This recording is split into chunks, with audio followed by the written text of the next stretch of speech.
So welcome to our TA2 Q&A session. This is the third one in our series. Today is Wednesday, February the 5th, 2025. Here is the agenda for the day. First, we will go over our AFA mutual respect policy, introductions, how to submit a question, additional resources, the voting timeline, and then we will open it up to everyone for Q&A. So first, mutual respect policy. Everyone did have to click past the acknowledgement, but just a reminder that this meeting is under the AFA mutual respect policy, like all AFA meetings. So if you have any questions about that, I can always refer you to the Constitution and bylaws to find the list of the mutual respect policy, as well as on our website. I am Jeff Peterson. I am your MEC president with AFA Alaska. I have been MEC president since 2011, and I have been a flight attendant since 1999. I am based in San Diego. Hi guys, I'm Sandra Morrow. I am on the negotiating committee, and I have been a flight attendant since 1984, and I'm San Diego based. And I'm Bryce McGee, also San Diego based, been a flight attendant since 2006, current San Diego president and MEC vice president elect. And I'm James Bozanich. I have been a flight attendant since 2009, a member of the negotiating committee, and I am also San Diego based. My name is Kiera Jenkins. I am a Seattle-based flight attendant. I have been a flight attendant since 2011, and I am also a committee on the negotiating committee, a committee member on the negotiating committee. And then Paula can't be with us today, but she is here with us in spirit. She has been a staff negotiator with AFA off and on since the 80s, and she has been with us, back with us since 2011. And she has, like I said, been a staff negotiator with AFA for quite some time. All right, and then rounding out our negotiating support team, we will have Justin and Sam and Brian introduce themselves and what they are doing to help support us today. Hi, everyone. I'm Justin, your MEC Negotiation Strategic Communications representative, and I'm here pulling up different resources based on the questions today and making sure that we have our resources published for everybody to review. Hello, I'm Samantha Wolf. I am the MEC Mobilization Chairperson, and I am here making sure that we get all of our FAQs recorded and get the rest of the pertinent materials out to the membership. And I'm Brian Palmer. I'm the MEC Vice President, and I'm here for technical support, and I'll be the moderator for the questions today. Or waiting for questions to be submitted, and I encourage you to do so, or this will be a very short Q&A session. Here are the additional resources for you to review, and that is at contract2022.afaalaska.org/TA2. On that page, you will find the TA2 text, the summary booklet, comprehensive summary, provision explanations for several of the items you see there, the FAQs, voting information, and the industry comparison. There's our TA2 timeline. The polls will open on TA2 voting on February the 11th. That will also be the kickoff for our base sits. And the polls close on February the 28th, 2025, and the results will be published shortly thereafter. And the pay rates and most of the scheduling provisions will be implemented on March the 2nd, just a couple of days later. That is to align with the beginning of the March mid-month. All right, we do have our first question, Jeff, from Mackenzie regarding the Management Immersion Program. For the 30 vice presidents who don't have to abide by the restrictions of giving advance notice, could they just show up for a flight and then opt to help out as part of the program with no advance warning to the crew? Okay, I will take that one. The answer is yes. They can show up doing normal traveling through the system, and they do have to check in with the A. So this is still at their direction, and they are still subject to all of the restrictions in terms of they can't do safety duties, the service duties only. They must be seated when the seatbelt sign is on, things like that. But they do not have the same notification requirements as all of the other managing directors and above. All right, our next question is from Jacqueline. How are we given a fair negotiation and leverage to get a fair contract when we are unable to get a contract until JCBA if we vote no? Okay. I feel like this is a bit of a loaded question, but I will do my best to answer it. So, I guess a fair negotiation, that is a matter of opinion. But I think the overall question is, well, let me just first start why it is if we vote no on TA2 that we have to wait until JCBA. And to a certain degree, this is a combination of all of the various circumstances coming together. JCBA negotiations have to start in March. So that is literally around the corner. We're talking, as of today, it's a little over a month away. If we vote no on TA2, that would normally require at least a brief resurvey of the membership, possibly looking at the makeup of the negotiating committee. There will also be a changeover in leadership. So the MEC officers have just gone through an election. There will be a new MEC leadership taking their term up on March the 1st.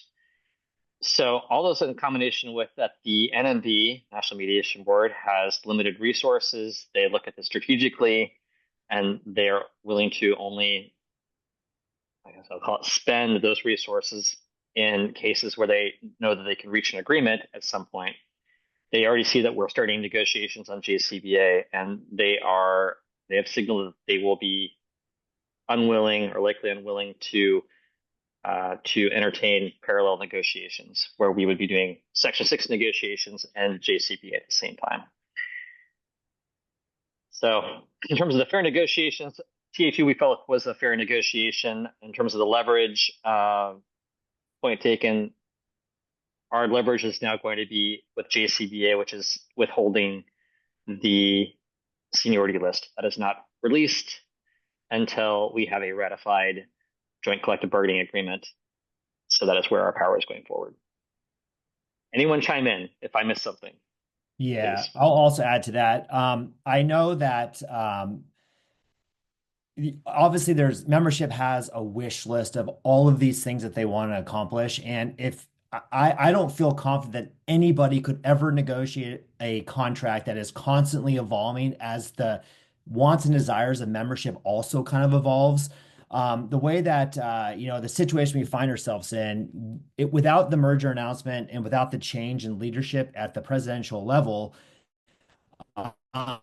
this would be a very different story. But the fact that we do have a merger on the horizon, the fact that we are engaging in JCBA, that is a thing that none of us could control, and that is actually reality, and that's happening. On top of that, a new administration was voted into the White House, and this administration is not one that views labor as favorably as the prior one.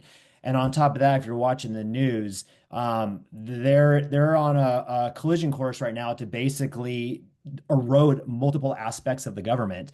And so we just find ourselves in a situation now where everyone is it's not just us, but anyone that's in the same, look at United, for example, same exact situation for them. They're going to have a very tough time given the limited amount of resources there is there. The way that I look at it is we are going to go right back at the table next month. And so this is just kind of advancing us to the next level. And then from there, we're starting off again and we get to renegotiate all this stuff all over again. So this is a very good insurance policy for what we have just to lock in gains and then use that to springboard. And we can hold out for as long as we need to, but at least we have financial relief and things like that. And the enhancements that this contract provide or the TA provides, our flight attendants will benefit while we fight that next fight. So I think strategically, it puts us in a very good place. Understanding that, yes, of course, all the things that we wanted to accomplish, we couldn't, but at least we got some significant gains in this TA. Right. Our next question is from Hikma. If I'm out of the country, what are the options to vote? Yeah. So if you are out of the country the entire time where you're not going to be at your mailing address to receive your paper ballot. Then after the polls open, I'm not sure if we settle on an exact date, but we'll give it a few days after polls open. Then you will be able to contact membership services directly, and they can give you a new ballot, new balloting information. And you can do that online. All right, next question is from Teresa. Which section on TA1 and 2 will I find state sick leave and CBA? Could I have this explained once again?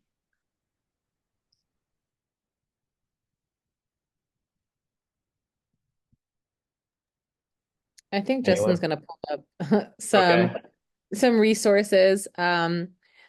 The best thing that you can do for yourself if you're trying to decode state sick leave is to utilize the resources that we have made available on the Contract 2022 website.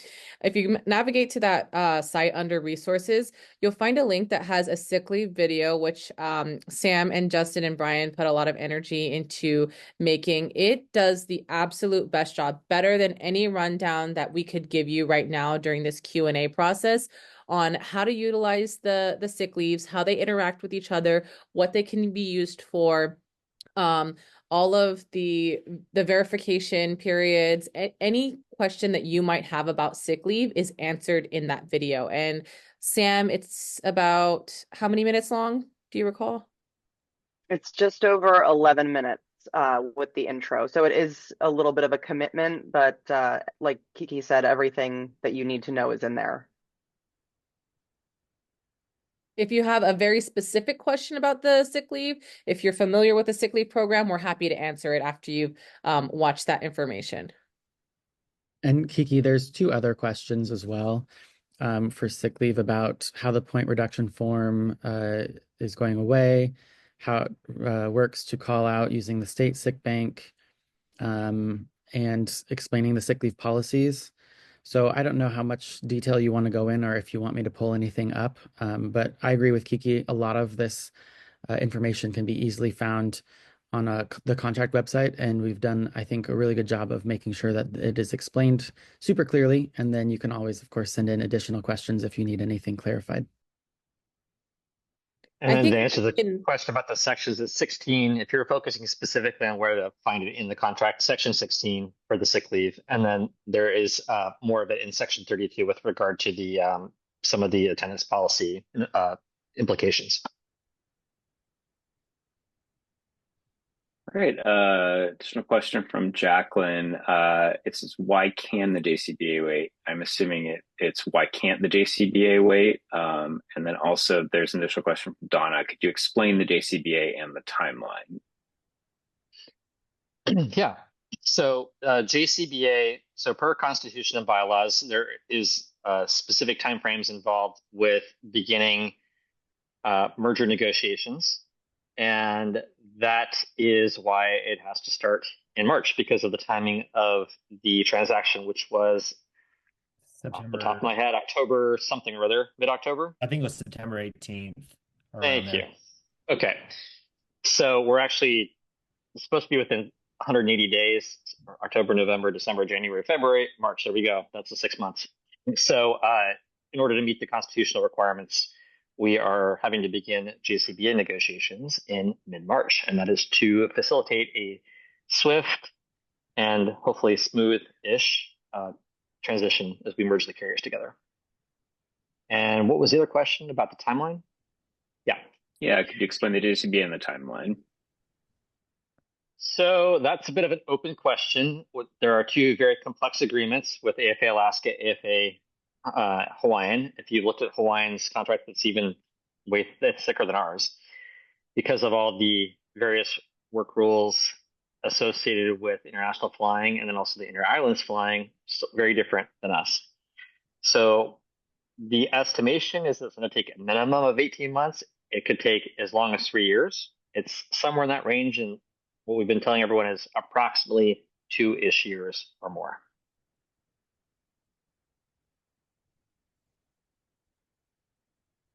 All right, our next question is from Colin. Can you provide insight on why the company did not want to give us more paid holidays? Other work groups have at least 10.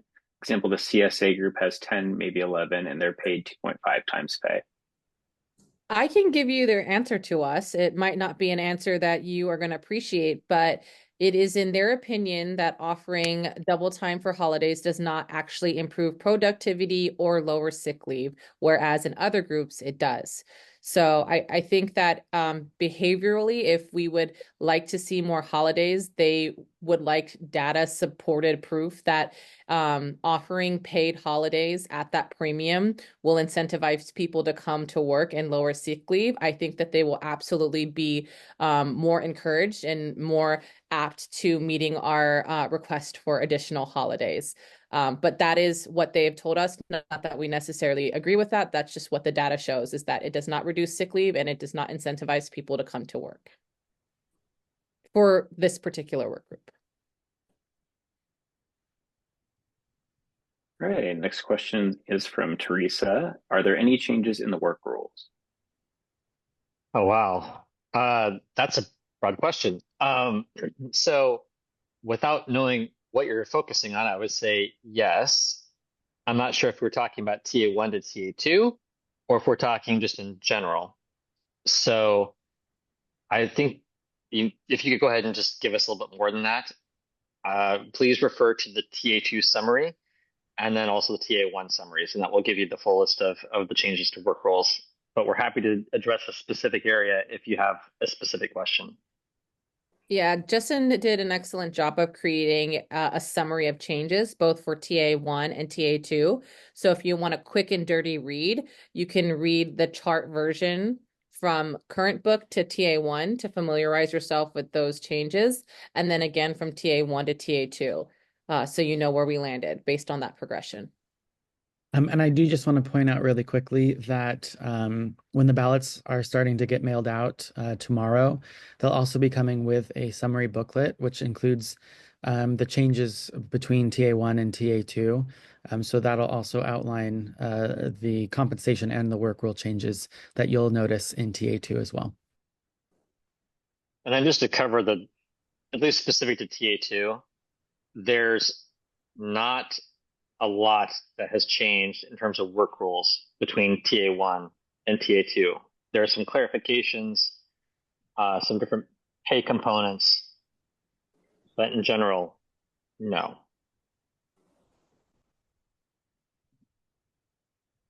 All right, we have a few questions about sick leave and the point reduction form. One of those is from Paul. Can you explain a little more regarding the point reduction form going away?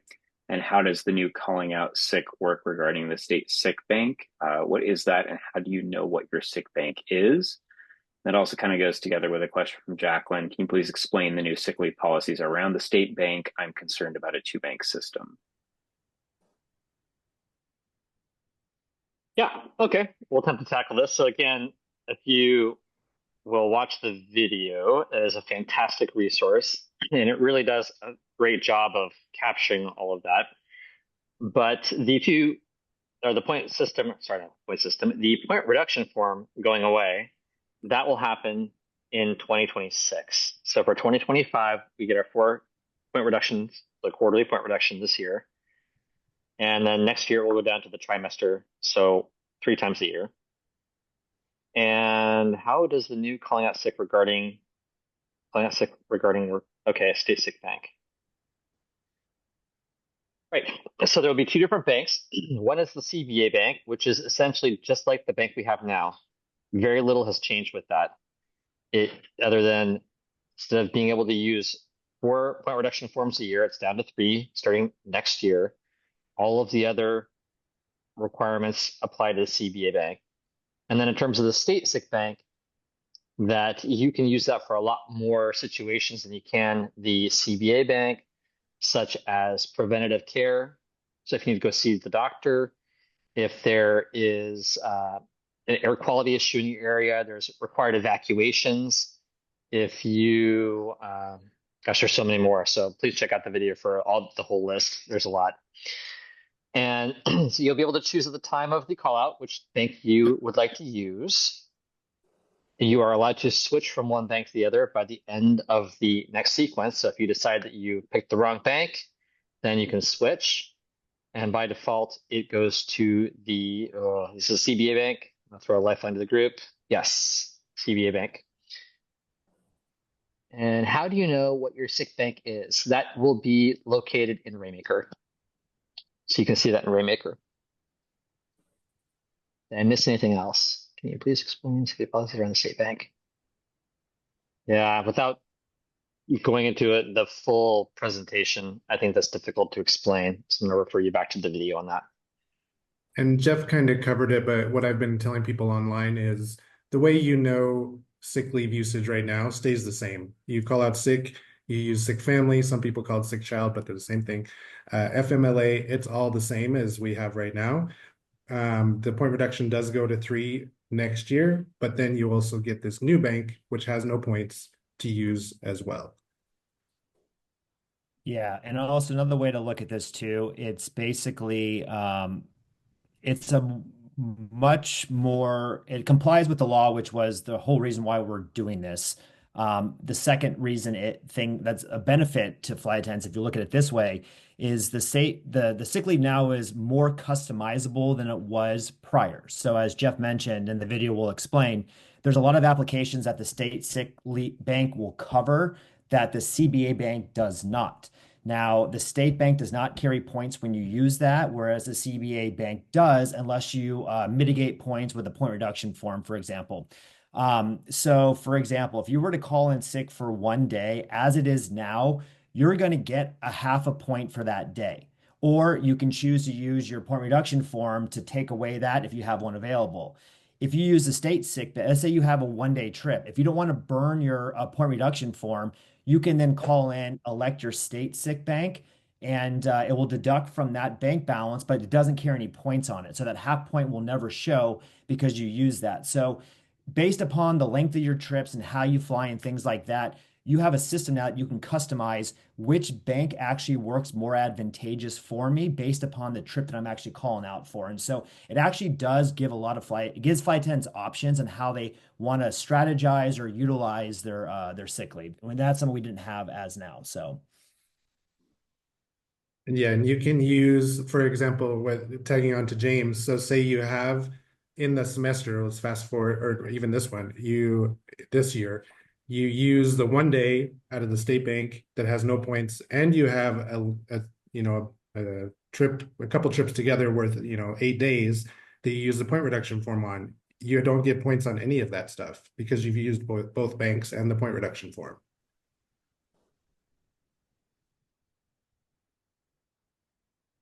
Right. I'm also going to bundle in a few more sick leave questions here. A question from Julie regarding the state bank. Why can we not retain any balance at the end of the year and let it ride for the following year? Can we feed it from our CBA bank at any time other than the very beginning? Actually, it does roll over. So if you up to 40 TFP rolls over from 1 year to the next. So there is a certain amount that's retained to the following year. And as the question asked, you actually do get a funding, at least for the initial funding, if you have at least 40 TFP or any TFP in your CBA bank, up to 40 TFP will slide over to your state bank to fund it. Okay, here we go, new state bank. Does this have all the stuff we're looking for? There we go. Upon implementation, 40 TFP transfers from CBA bank for immediate use. And if it's less than that, the whole thing transfers. There is no maximum accrual, so it will accrue as much as you fly.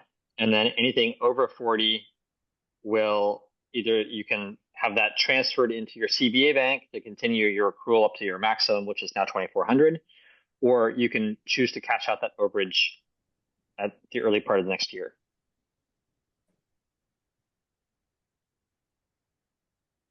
And if we get another question or two on state bank, depending on what it is, or the sick banks, we may just roll the video just to make this work. I have one last question about state sick in here, Jeff. It's from John. In the roadshow video, Paula mentioned that Hawaiian has a no points policy regarding sick leave that's due to state legislation.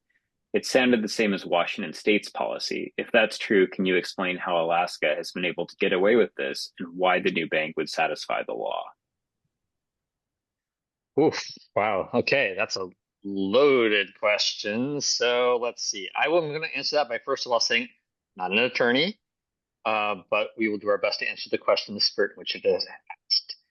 So the laws were very similar. Hawaiian has since repealed that law, or Hawaii has since repealed the law that requires that your full state or your full bank be protected, in the sense that any protected sick leave or any sick leave that you've accrued is protected if you use it, that you cannot get disciplined for it. In terms of how Alaska has managed this far, well, they haven't, honestly. That there have been, they're basically open to potential lawsuits for applying discipline inappropriately, and that is part of the reason that Alaska wants to have some sort of state protection in order to avoid liability. And that's not just for Washington, it's actually for Oregon, and now also Alaska is starting their efforts to implement a new law. So it's actually for at least 3 states. In terms of, what was the last part of that? Just to make sure I got that right. Hold the Q&A here. Lost the question. If that's true, can you explain how Alaska's been able to get away with it and why the new bank satisfies the law? Yes. Okay, so I'll focus on Washington state law since that's how the question went. Washington state law essentially says that you cannot be disciplined for the use of sick leave that is accrued under the state accrual rate. So the 1 hour for every 40 hours worked. That means that the company has to allow you to use at least that amount of sick leave based on how much you work without applying discipline. And that includes under a point system.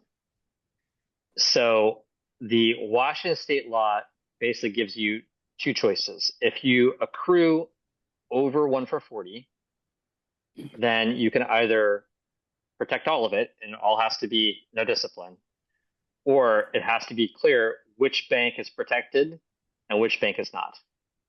And Alaska was not willing to protect the entire bank with our current cap, or at least our cap at the time of 1,700, which now goes to 2,400. The accrual of 1 for 10, which is way more generous than the state 1 for 40. And I'm missing a couple other points. And the law also actually says that any occurrence that lasts greater than 3 days can justify a doctor's note, and we limited that to 3 verification periods. Right. So with the totality of the circumstances, we had to work with doing 2 different banks, or else we would have really faced reducing our accrual rate, having to reduce the cap or how much we could go into the one bank. And we definitely did not think that that was something that would fly with membership. So this was our best way to find a hybrid approach.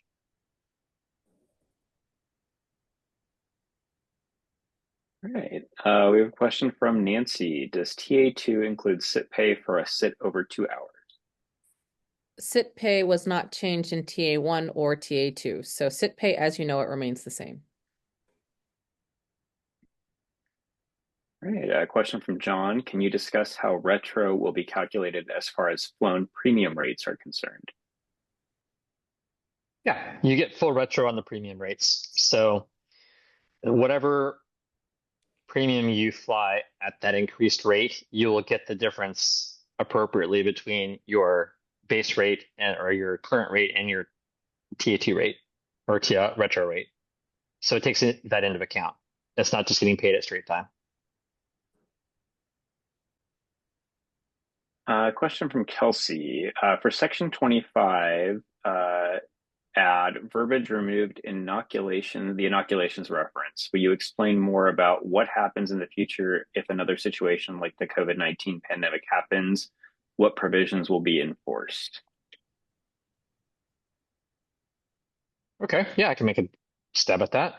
So that provision is to protect us. It's basically saying if something like this happens again, God forbid, but if it does, then we would be able to negotiate on all of the items that are associated with the pandemic, some of which you never know depending on what the nature of the pandemic is, but such as PPE and things like that. The inoculations, we initially negotiated that in order to be a protective thing.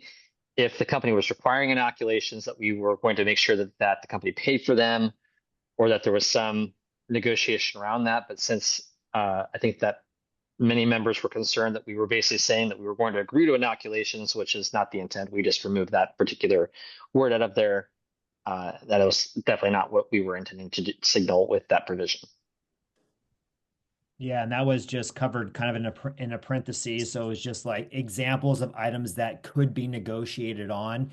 That's not going to inhibit us from negotiating those in the future. It was just one of those things that we didn't members, some members got triggered by that because they thought that it was going to force, and that was not the intent of that. And so, yeah, that's the reason for the scratch.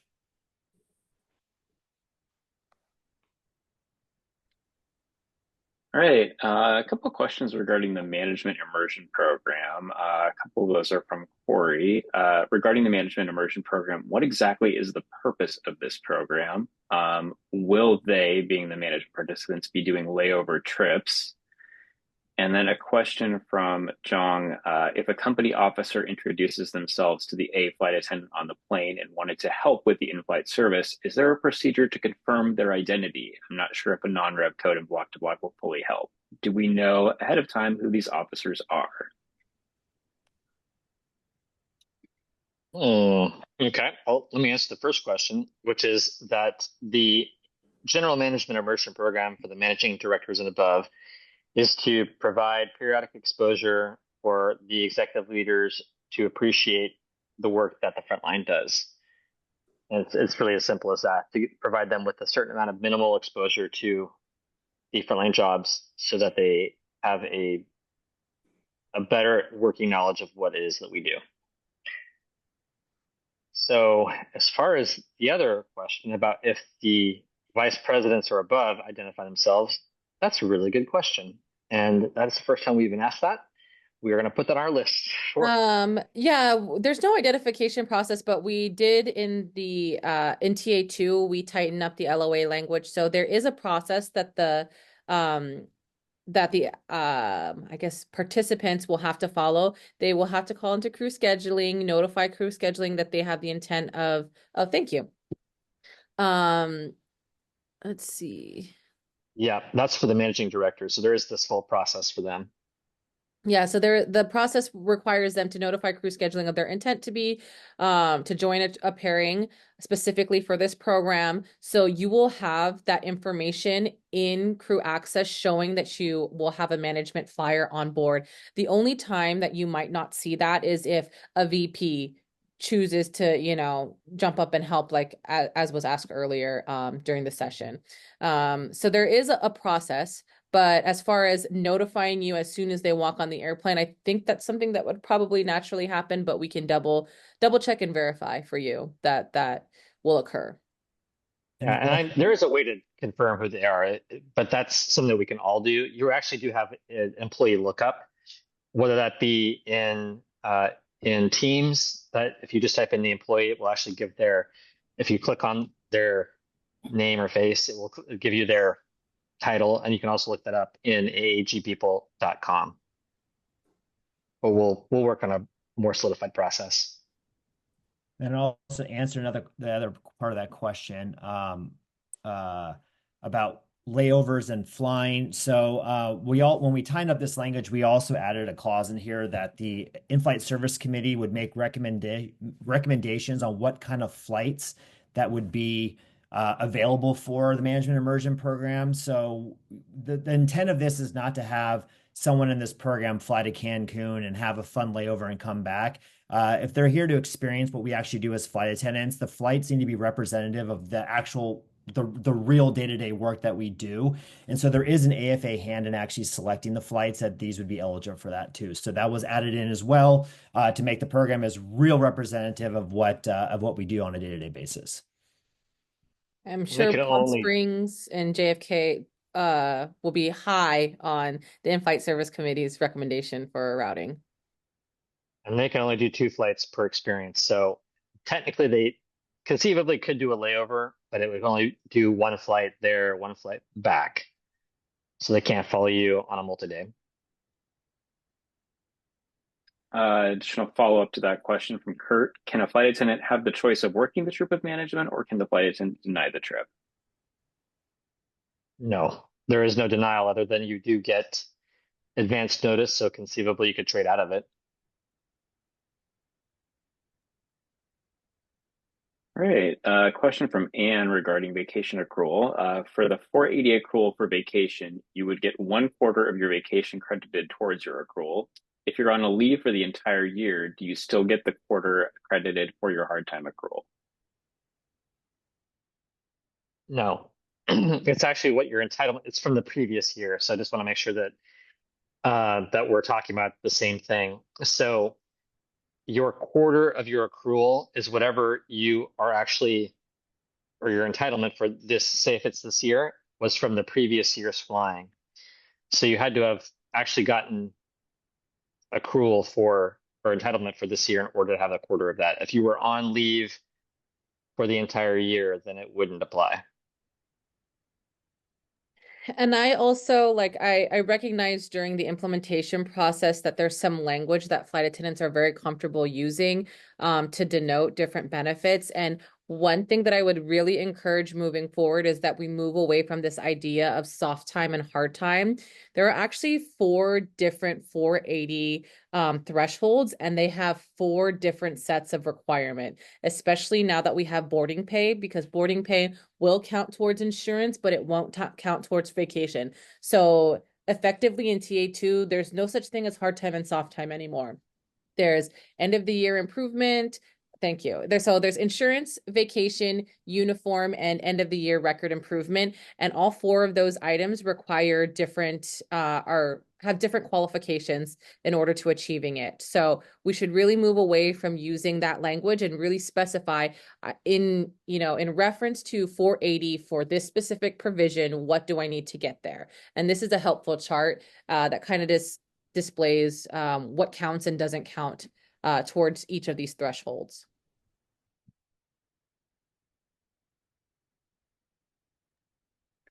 All right, we have a question from Judy. Reserves will get 1.5 times pay for 4Ks, self-assigned or not. Won't this hurt the line holders that would like to pick these up? This was actually changed in TA2. We did hear feedback in the survey, and that was a raised concern by flight attendants who were concerned that they're not even allowed to be reassigned or have the opportunity to fly a 4K at a time and a half, and that reserves could effectively create time and a half for themselves flying these 4Ks that line holders would have otherwise liked to fly. So that provision has actually been removed. Reserves will only receive the 1.5 times for 4K flying when they're assigned the 4K by crew scheduling.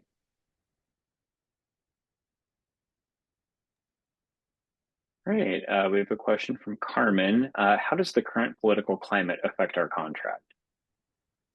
I think that's the great thing about contracts. If TA2 is passed, our contract remains in place. It operates outside of the obscurity of the general political climate. It's an agreement between us and Alaska Airlines management. So that is the benefit of being unionized and having a contract. All right, a question from Jacqueline. Are there any work rules regarding maximum duty days so that we're not forced into a fatigue risk? Not exactly. There were no introductions of any sort of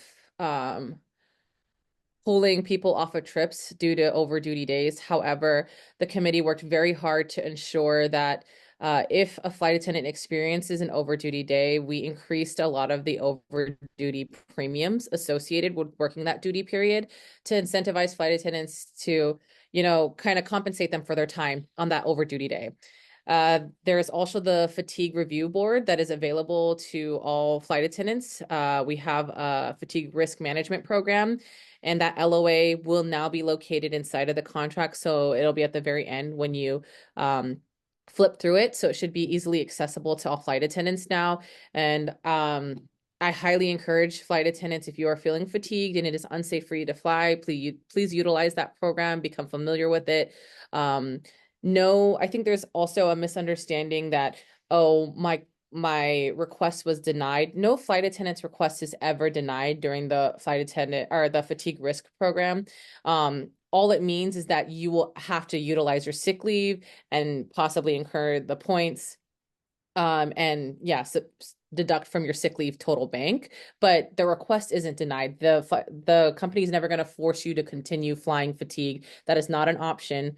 So once you tell them you're fatigued, you'll be pulled out, and then there will be a review process. And if you can be as specific as possible when you're writing out your reports, we see a lot more approvals to utilize point mitigation options when there's a bigger picture of what's going on and why you were fatigued in that moment. So to answer your question, no, there were no work rule changes. Yes, there were increases to the premium, and the FRMP is always at your use. Right. A question from Infinity about holidays. Why did we roll back the decision to include New Year's Eve with New Year's Day? Can you explain also what kind of data the company needs to show that we will come to work if there are more holidays offered? Give the short answer on the first one is that that there was a lot of feedback about the New Year's Eve change in TA1, and it did not seem to be, I'll say, popular with the majority. So we made a switch back as a result of that. And in terms of the data, honestly, it's going to be where they see continuous improvement of sick leave on certain holidays. Like, I'll give an example. New Year's Day is one of them where they specifically called out New Year's Day and saying that the paid or the holiday paid actually doesn't impact sick leave that much.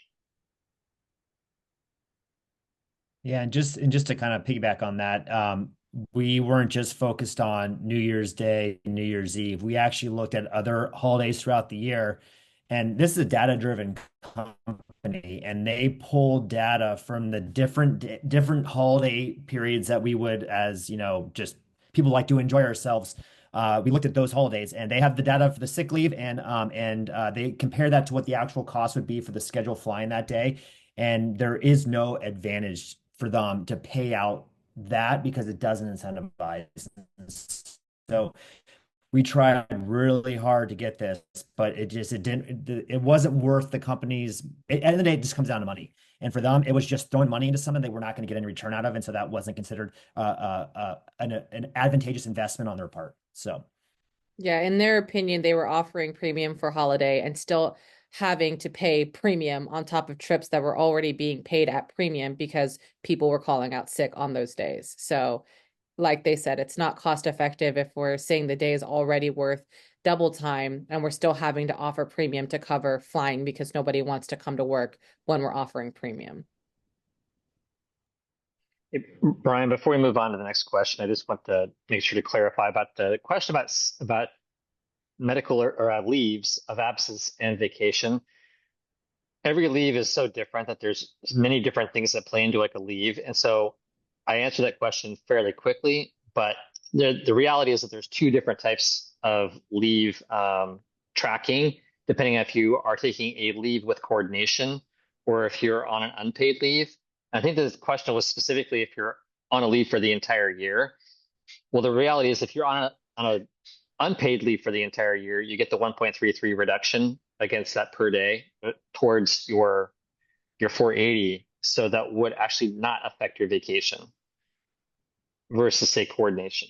So I just want to make sure to make those distinctions. All right, our next question is from Kurt. What is the negotiating committee's opinion on how the company would like TA2 to be voted on? I'm assuming they would like us to vote it down since it would be up to 2 to 3 years for the JCBA. That makes sense from a financial standpoint, but actually I think that management does want it to pass because they don't want they don't want unhappy flight attendants for another 2 years, 2+ years. So I think that they do actually want it to pass. And I think that the committee made it very clear in achieving a TA2 that at the end post at the goalpost of JCBA is they want that integrated seniority list. And I think that this particular group would have stood in solidarity and not handed that over if management put us in a position where we weren't able to deliver a TA2.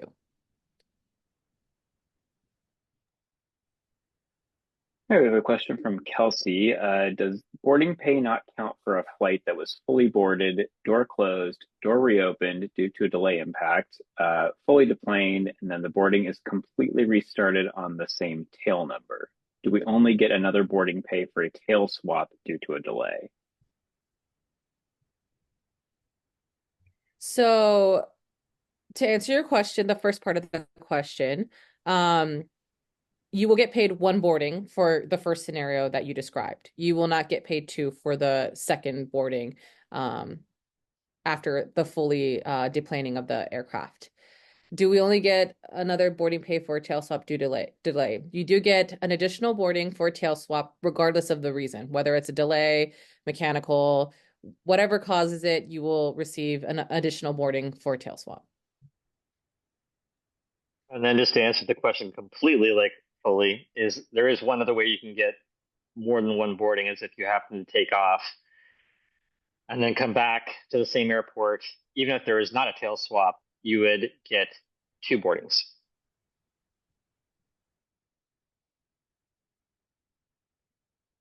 All right, our next question is from Jermaine. Will there be any delay implementing boarding pay in our system, and will it show on pairings and crew access or only be visible in Rainmaker? Boarding pay implementation starts on 0302. So that's the first day that you'll start being credited boarding pay. Eventually, it'll be visible in crew access. That is going to take time. It is the number one at the top of AFA's list for IT integration. So we are going to be trying our hardest to collaborate with Jeppesen to ensure that that rollout comes as soon as possible. Until then, it will be viewable in Rainmaker. So that's kind of our situation. In the intermediate, the solution is that payroll analysts will be manually calculating boarding pay.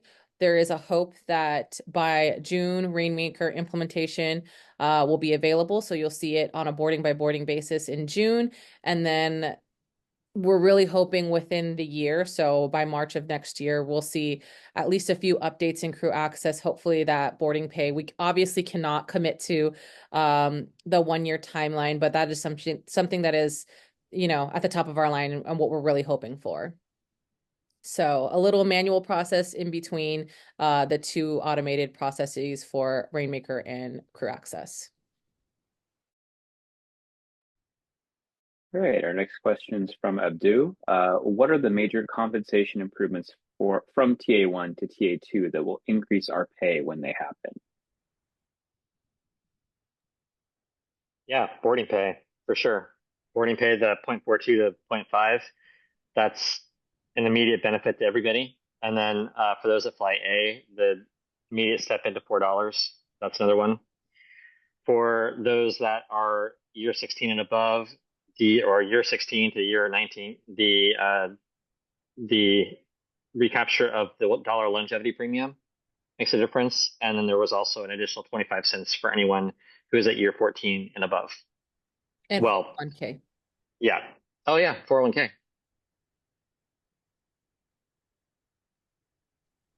Right, a question from Kelsey. Were we granted in TA2 withholding premium pay with premium trip swaps in open time? We were not.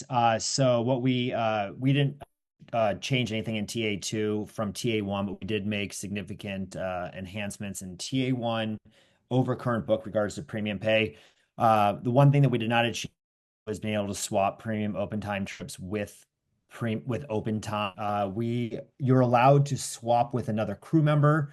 However, with open time, the reason why premium is put on a trip in the first is because the company needs that trip covered.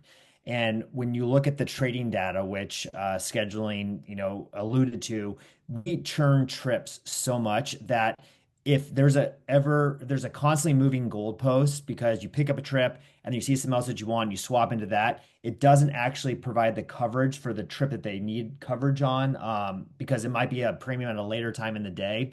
And so they were unwilling to allow trading with open times once you got that trip because they really need that trip covered.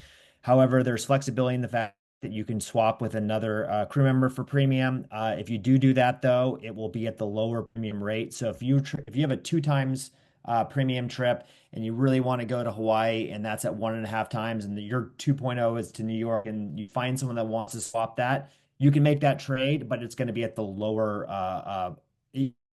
premium of 2 trips will be across the board for everybody. So that's how that provision is designed. Great. We have a question from Chloe back to sick leave. Just to make sure I understand, from March 2nd, if the TA were to be ratified, when we call in, will we just need to say which bank we're pulling from? Also, will crew scheduling ask us, or will there be a default? I could take this one. Implementation of the 2 sick leave banks will not happen until both sick leave banks can be programmed and visible to flight attendants. In addition, the provisions in 8Q contactability will not be in effect until, again, both the sick leaves are visible and viewable to the flight attendant. So to answer your question, no, as of March 2nd, you will not have access to the state sick leave bank, and you will continue your current accrual rate at 1 for 10 into your CBA bank until the sick leave bank is implemented. And the flight attendants will be given advance notice of when that occurs. So you'll have some time to kind of strategically plan in regards to like how much you're working leading into the beginning of the implementation for sick leave banks. So that's something that flight attendants will be able to theoretically plan for a little bit in advance. And then once the sick leave banks are rolled out, that is when you will have access to both of those banks and be able to utilize those banks. Oh, and I also forgot, James can expand if he wants to, but PPP as well. There is a contingency on PPP based on what time the sick leave bank is implemented.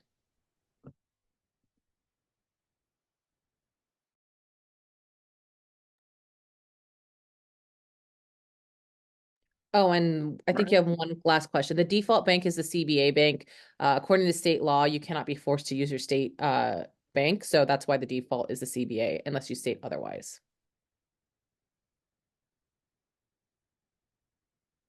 Okay, our next question is from Jacqueline, going back to the Washington state law regarding paid sick leave. How can hours by law, when we are not paid by hours, also, how does that apply to the flight attendants when we have trips that extend multiple days? Yeah, again, not an attorney. I'll do my best to answer this. That at the end of the day, this is, I won't call it untested, but I will say that it is still not completely resolved. That what's being relied on is that there is some case law out of California regarding pilot pay in block hours, that the block hours essentially can be used similar to hours. That is not specifically for sick leave, however. So that was having to do with calculating minimum wage. That case law, they believe, because it's the same district, the 9th district, is likely to influence any decisions that would be made out of Washington if it got to the district court. And so it's a little bit of a trail of breadcrumbs that TFP is like hours, or is like block hours, is like hours for sick leave. That's the shortest version I can give on that. It's actually a very complex situation. Believe me, that the attorneys on both sides have chatted about this a lot. So the second part of that question was, how does it work if you're calling out sick for a multiple days? That what we have negotiated, we believe, is in compliance with the state law. I think she goes on to talk about virtual visits. Hmm. Like a later question? We have some additional questions regarding verifying absences and expenses. But first, let's take this question from Corey. Which bank is FMLA taken from? Technically either, but you will probably want to take it from the CVA bank, just from a strategic standpoint, if that's the right word, because sick family does not carry points as long as you have accrued sick leave to cover it. And it seems like you would want to use the bank. Basically, it's almost like having a protection in a non-protected bank if you used FMLA in that way. Right, and the next question from Kathy. If a flight attendant needs to verify an absence during the verification period for the state sick leave bank, what expenses will be paid by the company? Right now, it's very difficult to even see your primary care physician with illness due to short staffing. Will a virtual visit be accepted, or if the flight attendant has to go to the emergency room with no urgent care available, that will be an expensive medical illness visit? True. Yes. Yes to all those. So any out-of-pocket medical expenses after your insurance is paid out would be covered by the company, and the virtual visit would suffice for the visit to the urgent care or emergency room if necessary.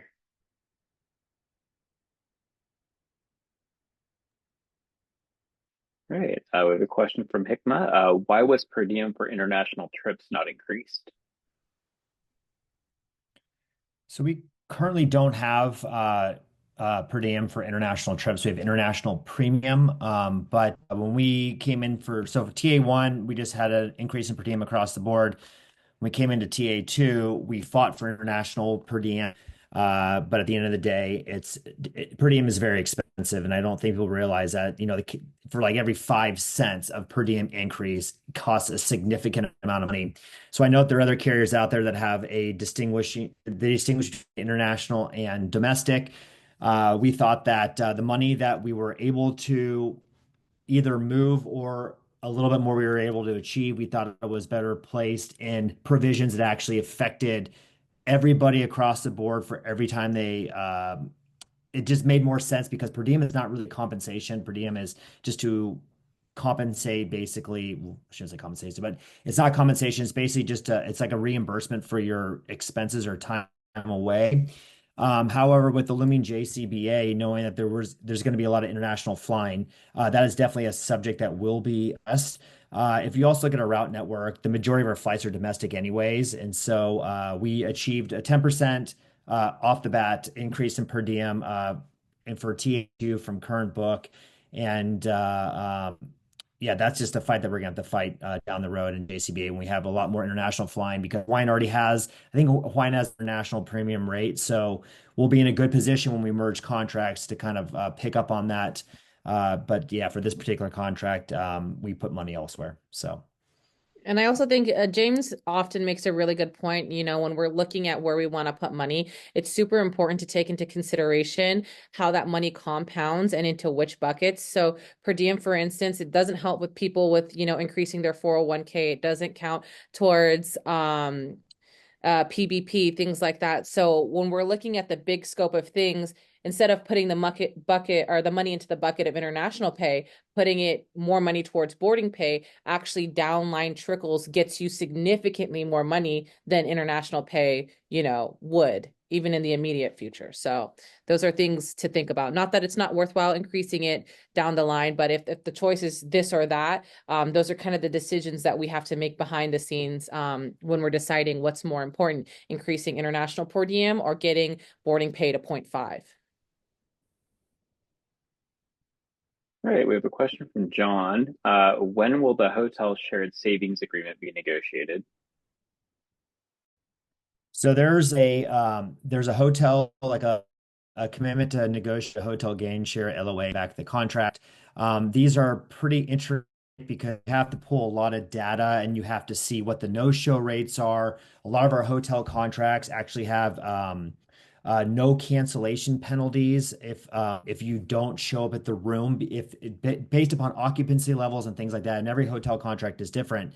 So there's a lot of data and modeling that needs to be created in order to see where the actual savings would be. And in the scope of these negotiations, that was not the most important thing that we needed to get across and negotiate for the contract as a whole.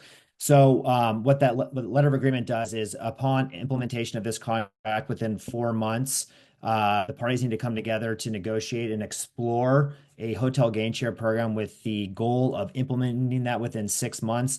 That is something that conversations have already been started on, and an implementation schedule has already been created for that. So as soon as this is voted in, then we'll be able to hit the ground running and actually start those discussions to hopefully get that instituted. A couple other carriers have it. It's a very favorable thing, but at the end of the day, the company, it has to be a mutually beneficial relationship. If the company's not going to save money by doing it, then they're not going to do it, because there's no incentive to do that. So they have to look at all the data to see exactly what the no-show cost is, and would it be better to actually pay somebody. Again, it's going to be some negotiated rate about what you would be entitled to, but would it make more sense to have that person elect to cancel that room and then give them some share of that? Or is more advantageous with our contracts that we have, or et cetera. So that all has to be worked out. But the goal is within 6 months of implementation of this, if this is ratified. All right, we have a question from Teresa. Was trips for pay brought to the table? Flying in an hourly rate is more conducive rather than multiple legs. Not for TA2. Yeah, I assume that she's also talking about block hours rather than actual hourly, but we did discuss all of those during TA1, TFP versus block versus hours. All right, we have a question from Shauna. Is receiving the 6th week of vacation based on flight attendant years of service or company years of service?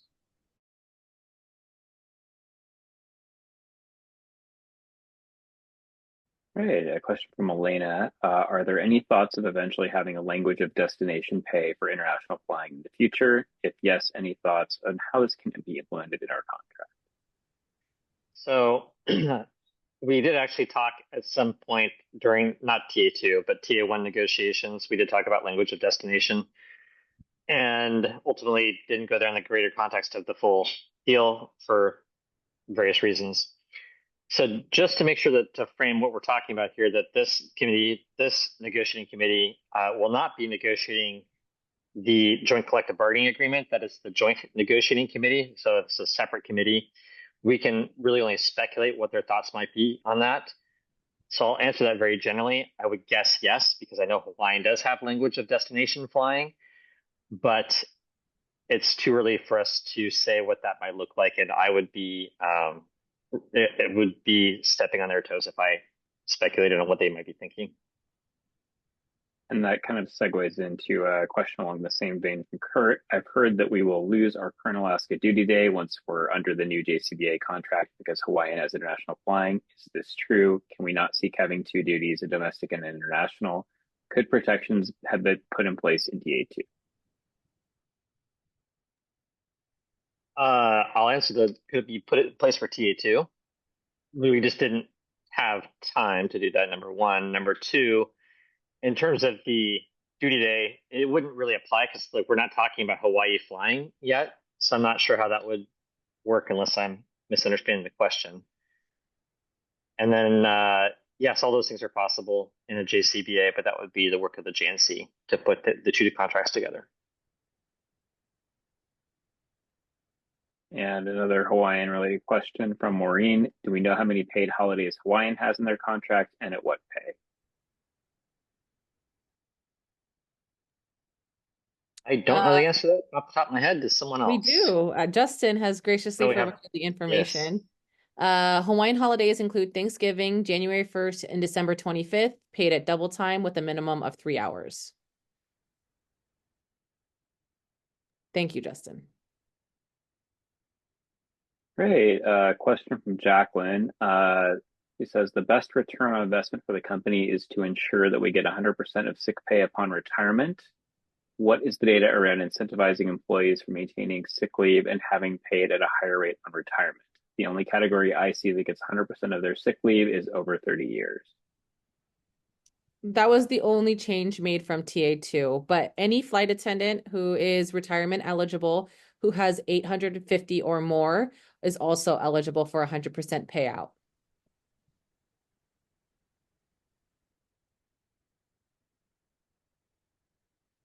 Right. Question from Shauna. How about if you're on a staffing leave, like they have needed in the past few years in January through March, for that 480 question that Jeff was answering? I'm assuming that is regarding the credit of the leave towards vacation. Yeah, you get the 1.33 reduction per day against your 480. So again, if this is back to like, will a quarter of your vacation apply? If you achieve your 480 in the previous year and you actually have vacation entitlement, then yes, a quarter of that vacation would apply towards the following year, including any reductions towards the 480 that would occur as a result of an unpaid leave, like say staffing adjustment or any other unpaid leave where you weren't doing coordination.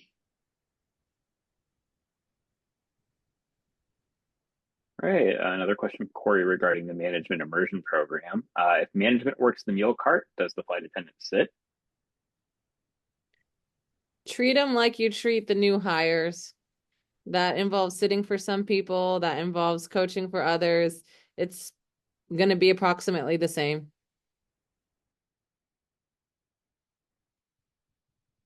All right, another question from Elena. Does boarding pay apply for line holders when crew scheduling asks us to pre-board a flight?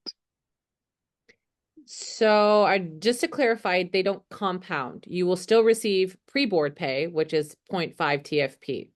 So that is what you will be credited. You won't get boarding pay plus pre-board pay for conducting a pre-board. It's still just 0.5 TFP. However, if you had a flight, let's say you're a San Diego base, you flew to Portland, you'll get paid for that boarding. If they call you, say, hey, can you pre-board this other flight? You'll get 0.5 for that pre-board, and then you'll get 0.5 to work your for boarding your return leg from Portland to San Diego. All right, our next question is from Orna. Kiara flashed a very helpful grid or chart up on with the 4 different 480 calculations, insurance, uniform, etc.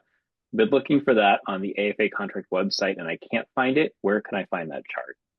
It was actually Justin who did all of the technical background. It's not posted yet. Justin will is just finalizing a little bit of our overall comm that will be going out shortly. Then more and additional resources will be made available. And I'm assuming this is a chart that will also be made available at that time. Right, Yeah, Justin? yes, Kiki. We have several resources, including this one that we'll be publishing tomorrow. Right. Next question is from Paul. If TA2 is ratified, when will the new pay rates become effective? On what pay stub? April 20th, or if you receive the pay advance, April 5th? We have an answer for you. And unfortunately, just because due to the timing, flight attendants will not see the new rates on the March 5th paycheck. We have double check and triple check. Payroll knows for those people who are on the advanced program come April 18th, when they do the 40 TFP deduction from your reconciliation check, they know to do it at your old rate since you're going to be paid March 5th at your old rate. So hopefully that makes a little sense. The new rates will become effective on 03/02. So all the flying that you complete in the month of March will be paid out to you on April 18th at your new rate. And yes, April 5th will also be paid at the new rate.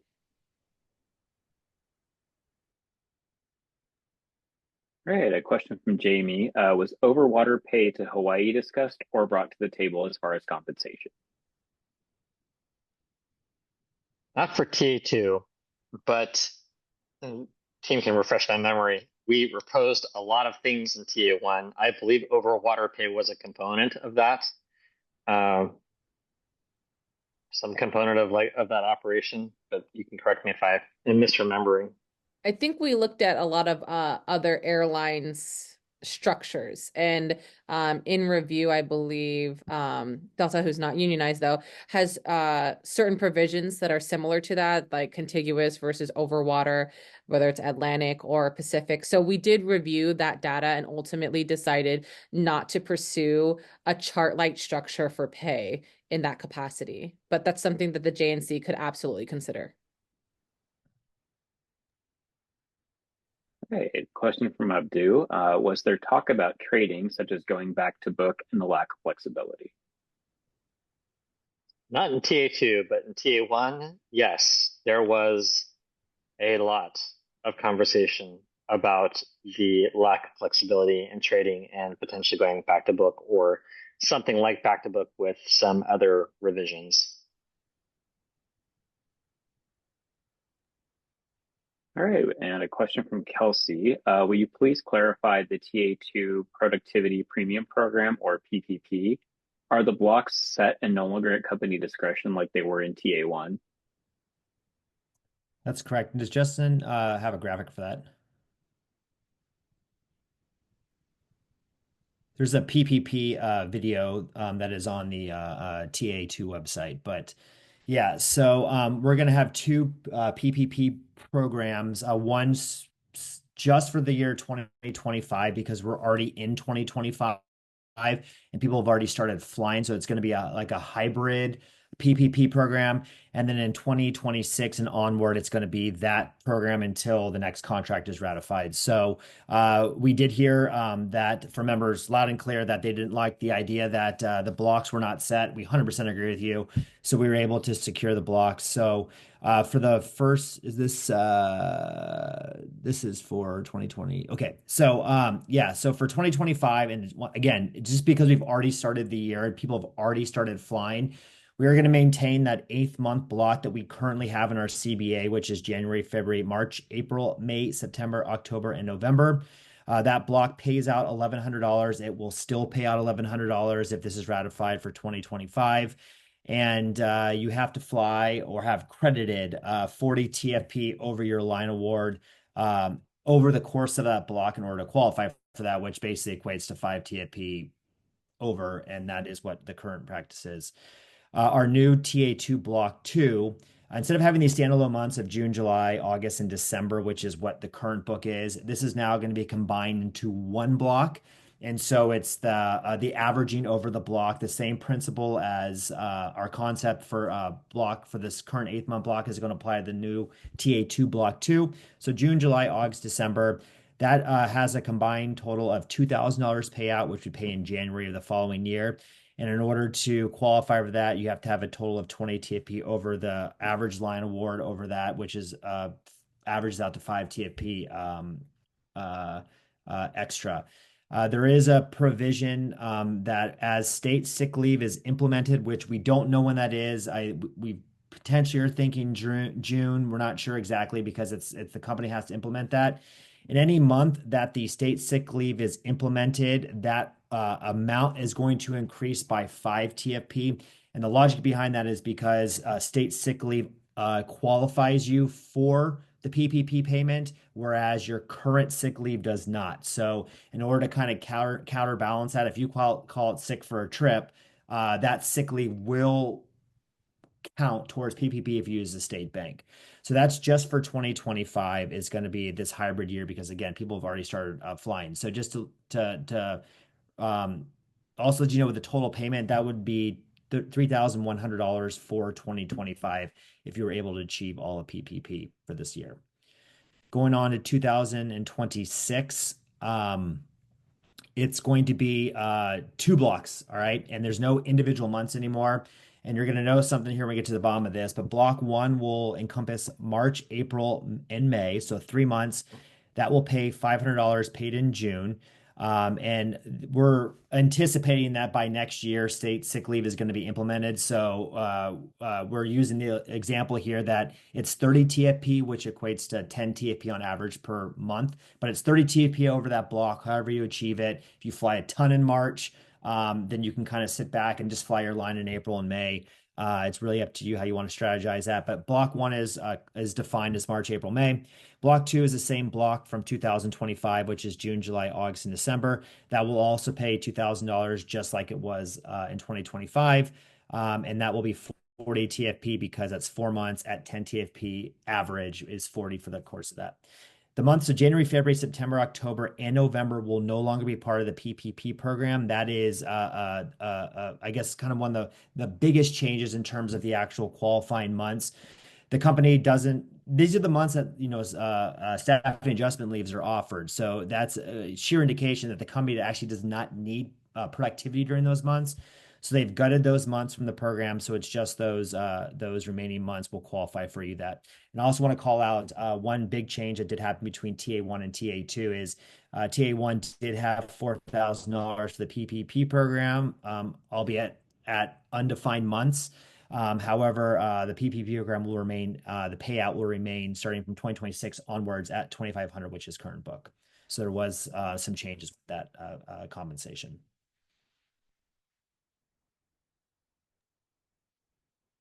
Right. We have a question from Judy. Why isn't equality figured into our basics? Pilots and agents get more holiday pay days. Pilots get higher 401k match. They want us to retire, right? Is per diem the same for pilots? Vacation rates? We're all facing the same thing in these basic categories.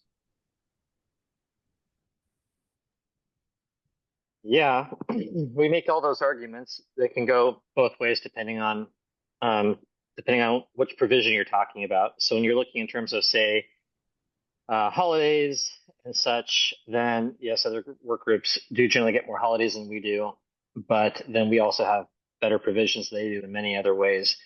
So if you're just looking at, say, the pilots get higher 401k match, that is true. They had to trade away, or they traded away at some point their defined benefit plan, and that was a very expensive plan. So the 401k match is to compensate for that, and it's also industry standard with pilots to get that level of 401k match.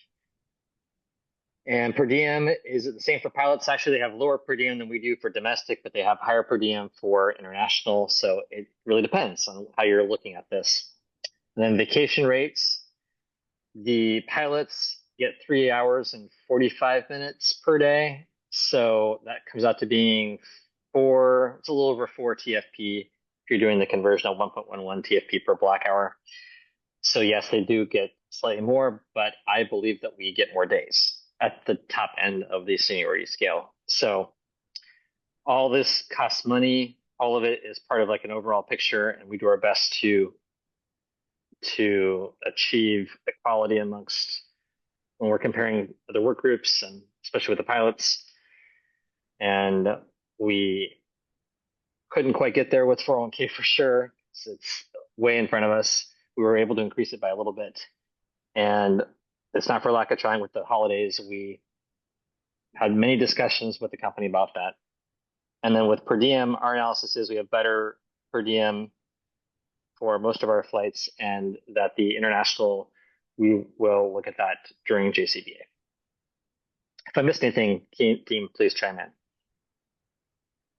Then also just to kind of comment on that, I know it's very easy to look at like these individual components of a contract in isolation. It's very easy to say, well, this carrier is making, $3 more per hour in this application and whatnot, but you really have to look at the contract as a whole because the company doesn't cost individual things. They do cost individual things as you're negotiating, but it's the package deal of what it actually costs. And so there's a lot of things. For example, we have the shortest duty day in the industry. And so the thing is that actually has value, and it's not necessarily a monetary value, but it's viewed as value. And it's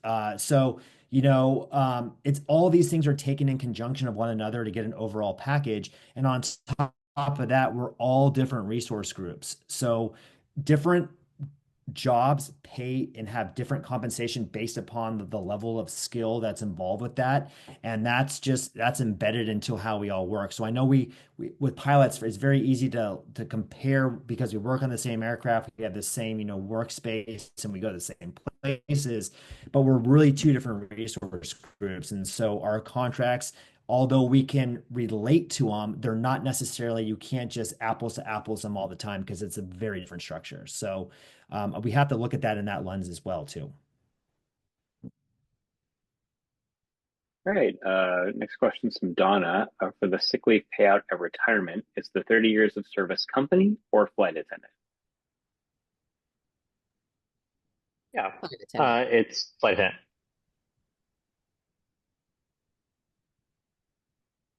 All right. Question from Mercedes. Was there a reason the company didn't want to give former Horizon flight attendants their AAG seniority for flying benefits? Yeah. This one was a little bit more two-pronged. There was a two-prong issue kind of in our way. The first being a legal issue is that Alaska maintains that Horizon and Alaska are two separate operating entities, and signaling that they considered Horizon FAs at the same seniority as those at Alaska and having them transfer all of their benefits, flying, vacation, and everything could put them into some legal jeopardy, signaling to the government that actually we should be operating under a single operating certificate. And so they were not willing to take on the legal liability for that. Additionally, ALPA has a no diminishment clause in their contract, and bringing over the Horizon flight attendants with their flying benefits would conceivably be negotiating provisions in our contract that directly negated their no diminishment clause. So they were also not inclined to secure Horizon FA's flying benefits at their company seniority for those purposes. We did try, we made every effort, and just based on the legal and contractual implications, Alaska was not willing to move or budge on that at all. It's interesting that their I'll call it philosophy and perspective on this has changed so much since there was a period of time when the company attempted to do just that, to give credit for Horizon date of hire. And they have since revised their legal analysis and believe that doing so would put them into a single carrier status situation, and which would potentially require the negotiation of contracts that would be unified under one contract for Horizon and Alaska in all the various work groups. That's not something they want to do. All right. We have a question from Corey. I have recurrent training March 7th and 8th. Should I finish my last module of the home study on or after March 3rd? Or since recurrent training is in March, will I be automatically paid at the new rate for the home study of, it says $15, but I'm assuming she means $150. James? Well, Kiki, you were in the implementation meeting, so you want to break the news? Yes, I can. James fiercely advocated for this for all flight attendants. During our implementations discussions, AFA was able to secure that anybody who has taken the 2026 module dating back to 0101, and for some trainers, that would be actually December of 2024. All of those flight attendants who took the 2026 module training, other than the testing group, because they were paid for their time, will receive the new rate of $150. So don't worry about when you take your recurrent work study, you're going to get the $150, whether that's going to be through your retro paycheck or on your regular paycheck, which if you're in March, it'll be on the same date anyway. All I can say is it doesn't matter when you do it, just make sure it's done before 8 a.m. of day one of your recurrent. That's the most important part. But other than that, yeah, enjoy the $150. So a lot of people fought for that. So it was the right thing to do. And we don't want anyone this year to be at a disadvantage if you took recurrent at a different time. So everyone will be treated the same. And just to clarify, it was for 2025 recurrent training CBT. Mm-hmm. I'm jumping ahead. I'm ready for transitions. Yeah. Right. All right, we have a question from Teresa about vacation. Was vacation increase brought to the table, and what was the company's response? Oh my gosh, yes. TA Actually, it was for TA1 and TA2. So yes, and yes. Their response was, it's expensive and we don't want to give you any more. We think you already have the industry highest accrual, especially with the extra week of vacation, the 6 week of vacation at the 25 years and above. And so, yeah, that was a very difficult fight.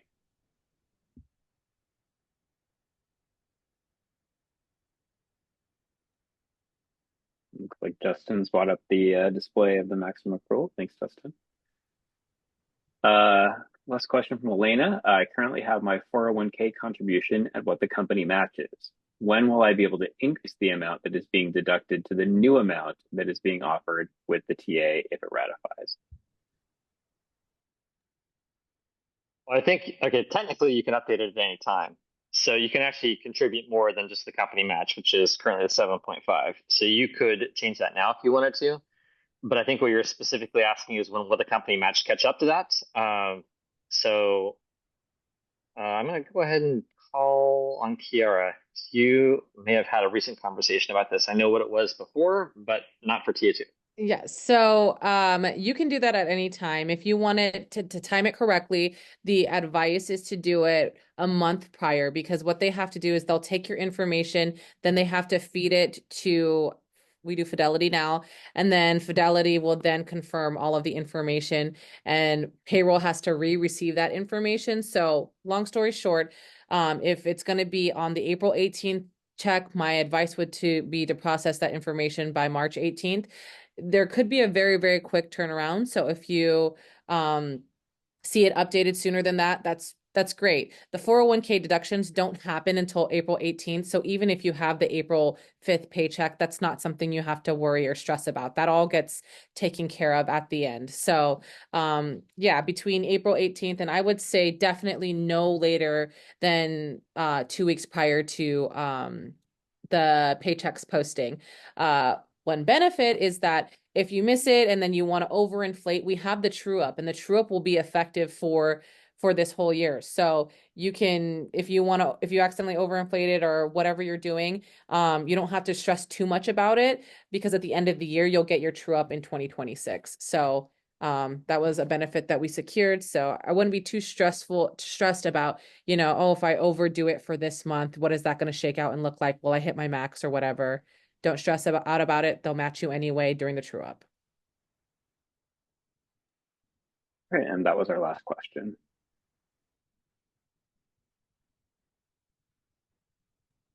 Okay. Well, thank you everyone for spending your time with us.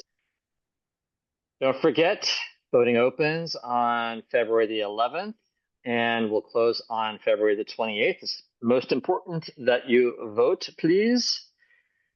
And if TA2 passes, you will see your new pay rates implemented on March the 2nd. A retro check will be posted on or about the April 18th, around the April 18th reconciliation check. All right, thanks for joining us, everyone, and have a fantastic afternoon. Thanks for joining.